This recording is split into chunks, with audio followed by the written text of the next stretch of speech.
Canada's point person for US-Canada relations said on Tuesday that she shares US concerns about Mexico serving as a backdoor for China to import cheaper goods into the North American market. As a review of the trade pact known as the US-Mexico-Canada Agreement looms, the Associated Press reported on Wednesday, such irrational concerns will not only fail to promote Canada's economic development and the broader North American economy, but will be counterproductive. Canada, following the lead of the US, said in August it would impose a 100% tariff on imports of Chinese electric vehicles (EVs).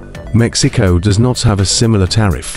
It should be noted that the ongoing pragmatic economic and trade cooperation between China and Mexico is a normal commercial activity conducted by enterprises from both countries, based on international rules and market principles, and no third party has the right to interfere.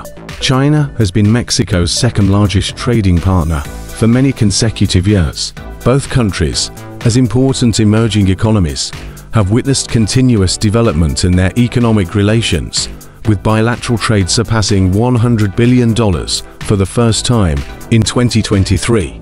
China is the only country that covers all industrial sectors listed in the UN Industrial Classification, enabling it to create a comprehensive industrial and supply chain.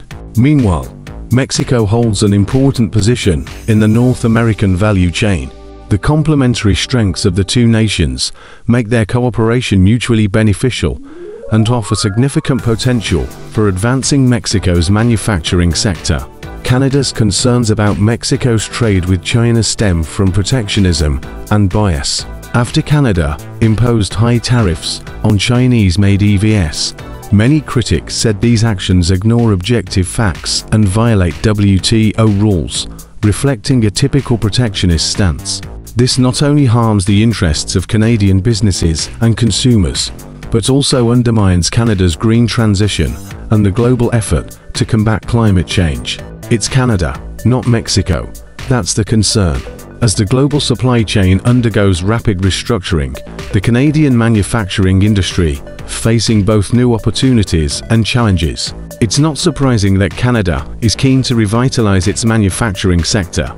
However, it's important to recognize that the sector still grapples with long-standing issues, such as high production costs and a shortage of skilled workers. Relying solely on tariffs and trade protectionism won't effectively enhance the competitiveness of the Canadian manufacturing industry.